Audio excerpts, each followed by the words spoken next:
qabyaaladu marka xagee xiriir ka leeyihiin waa arrin loo baahan yahay macnaha iyadana aan isla fiirino waxa weeye qabyaaladu hadee waa anigu markaan qof yiraahdo maandhow marka laygu qasbo maandhow codkaagu macnaha meel badan buu noo sheegayaa xagee maandhow marka waa laygu wareeraa lama garanayo marka waxaan macnaha joker baan kaarkaan rabaan hadba luqadda rabaan ku hadlaa maadaama shaqooyinkayga ay ka mid tahay turjumaanow marka dad baa igu wareera waxay leeyihin maandhow waxaad leedahay quruxdii reer hebel maandhow waxaad leedahay socodkii reer hebel maandhow waxaad leedahay qolo xibnaha magaciisa marka qabyaaladu dhibka ay leedahay waa wax aad iyo aad u dhib badan weeye tusaale yar baan idin tusaya qabyaaladu ay leedahay oo dhacday qayladhaan waxaan u malinayaa ummadda inta badan waxay ku taqaanaa anigu wax ma tirin jirin abwaanna ma ahayn laakiin waxaan bilaabay tirinta sugaanta aduu qaraxi shaamo ayaa leela xiriiriyaa wax kale ma ahayne waa emotionka iga keenay waxna ma qori jirin markaa ka hor ma iga rumaysanaysaan ma qori jirin marka habeen baa anigoo tv-ga saa u daawanahaya ayaa qaraxii baan arkay aduu heestaad maqasheen baa iga timid qalqal lagu beer qaraxii lala beegsaday ardayda qalin jabinaysay khasaarahana gaaray waa midaan qiila loo hayna imagine dhalinyaro saa u ego idinka minaa idin wadaag bay haysaa ku baabaa intaa markaan tiriyey waa heesta aad aragteen ana cidna wax u dhimay waa heesta aad aragteen ilaa 5 milyan micnaha oo qof youtube-ka ka daawadeen waa heesta aragtay subxaanaka ya ilaah heesta impactiga ummadda ku yeelatay haddii ay soo waceen dadaan aniga ragaan isxigno oo aanu isku dhownahay ee aanu qaraabanahay jifa aanu isku nahay iyo yidhaahdeen war maxaad heestaa u tirisay oo maxaa dhacay baan ku iri reerka meesha ku baaba'ay ee soddonka waxay u badan yihiin reerkii geela naga dhici jiray reerkii walaalaha qaar dilay marka seed ku keentay inaad micnaha aad hees u alifto waxaan ka wada subxaanaka yaa ilaahay bal arrintaa eega foolxumada qabyaaladu leedahay bal dhankaa ka eega dad micnaha aanu xanuunsaday ee aanu dabqaday ee aanu ooyey ee ooyintii iga timid ay ahayd qayladhaan waa waree maadaama aan miyiga ka imid waxa weeye qayladhaan waa waree waa soos waxa weeye waa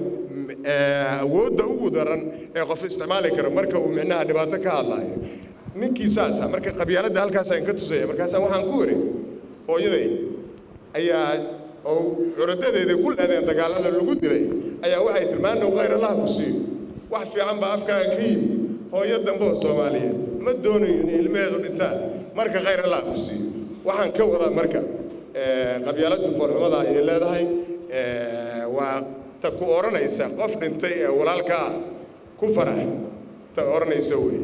marka subxaanaka yaa ilaah wax laga xishoodo weeye waxaan ka codsanayaa inaad micnaha tirahdaan qabyaaladu u fiiran ila tirahdaan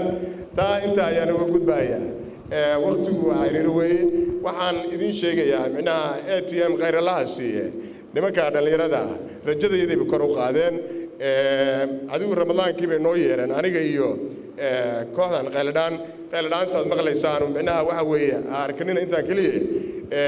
waa kumaan kun oo Soomaaliya oo qof ayay ka kooban tahay waa forum aan ugu talagalnay in ummadda aanu ku wacyigelinno si loo gaaro micnaha nabad hadafku waa intaa balse fanku waa sect ka mid ah aan adeegsanayno markay noo yeereen ba waxay yiraahdeen adeerayaal waxaan doonaynaa inaad naga caawintaan ama timaadaan barnaamijka aan abaabulno qabyaalad la dirirka markaasaan waxaan waa isku dayeynaa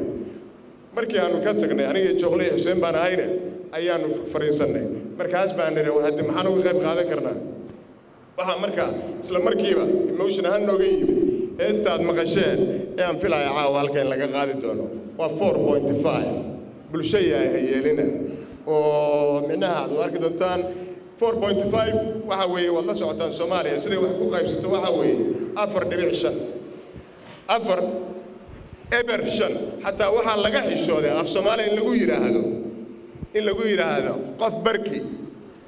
markaas luqadda Ingiriiska la isticmaalo yiri 4.5 sababtu waxa weeye qof barki lama oran kara Cabdi Shirihi barka lama dhigi karo saa darteed war Ingiriiska ay ku fiican tahay intaan Ingiriiska fahmayna ku xadnay oo qabiilka jecel 4.5 wax lagu qaybsado markaas baa waxa naga yimi 4.5 oo ahay waa baaqdad weyno waa badbaadadeena 4.5 bulshada ay yeelina waa boog qabiil hogan oo bahaba dawladii bilaababa waxa balada ugu wacan barakada u weyda waa 0.5 bulshada ay yeelina waa boog qabiil hogan oo bahabahaayo biif baaf la mariyo laynagu bahdilaya bulsho yahay yeelina tiitiin la beeriyo baxdin weeye nabaro aan abad bagsoonayn bulsho yahay yeelina boqolow gudiyadiyo bilicdu ka siman yahay ninna isaga oo bara boqorkeen ma hubine bulsho yahay yeelina bal ma waxaad aragtay nin isagoo bara ifka ku soo baxay ma jiraan uleenahay marka halka markaan marayaan waxaan xusayaa marka dadka la leeyahay waa 4.5ka shakhsiyaadkan markaa ka xusuustaan bina halka ku xisay oo ahayd Bahar Sheikh Awayski waxa laga yaabaa adigu waa yartiine hooyay aabay markii guriga tagtaan iyaga idin sheegi doona bal raga Bahar Sheikh Awayski dadka diinta bari jiray waa ninkii micnaha diinta iyo soo gaarsiiyay gobolada Banaadir iyo waxa dhan Bahar Sheikh Awayski dadka diinta bari jiray bal saqaawadiinkii bahooska la noo dhigay ma barba ma buuxa mise waa boqolow dadku baaxna dheeriya ninkii quraanka na baray ninkii halka mala keenay waa bar weeyaan oo leena anagu dhiigi kanay isaad moosul waa maayo SYL ragii bilay bahda Qaasim Iluliyo Ahmed Naaji Baaqi Professor Dalxo kale ma barba ma buuxaan mise waa boqolow dadku baaxna dheeriyahay waa baaq dadweyno waa badbaadadeena 4.5 bulsho yahay yeelina waxa weeye marka adigu aad u maatay marka qabyaaladana waxaan u maleynayaa inay inta ku filan tahay inaan ku soo koobo waqtigu ciriirigu aad noogu yahay waxaan idin oranayaa marka dhalinyaradiinnan iyo hor fadhida odayaashu wax badan baan adigu is aragnay wada hadalnay waxaan idin leeyahay qabyaaladda waa jaahilnimo waa cudur weyn waxa lagu gudbi karaa aqoon weyn haddii aad iskuullada aad ka baxdaan jaamacada gashaan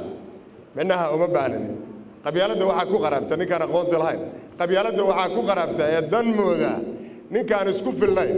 laakiin haddii aad leedahay aqoon uma baahnid qabyaalad waa sida yarka yara khayr Allah siiyo wiil micnaha wajaqalnaakum qabaa'ila litacaarafuu way in la isku aqoonsado waxaan marka leeyahay waxaan doonayaa intiina hadda halkan joogto from asylum seekers to PhD ilaa intaana socotaan baan u baahana waxa lagu faano way you should be proud of that marka taa markay timaado micnaha there is a light at the end of the tunnel waxaan dareemayaa in micnaha Soomaaliya ay xorowday maxaa yeelay labada wiil aan arkay iyo kontanka micnaha badgeska wata iyo kuwa hor fadhiya inta haddii odayaasha xurtaysan anigu aan ku jiro ay bedelaan waxaan aaminsanahay dalku waa xoroobaya waxaan rajaynayaa in maalintayda hadday timaado iyadoo nabada lagu aaso aad iyo aad baad u mahadsantihiin thank you very much سواب بقولو دكو بعد نديريا ضربة مبوحة سواب بقولو دكو بعد نديريا بحر الشيخ وايسكي دكتي تبري جري وبساغا وديكي بحوس كالنو ديغاي ضربة مبوحة سواب بقولو دكو بعد نديريا ضربة مبوحة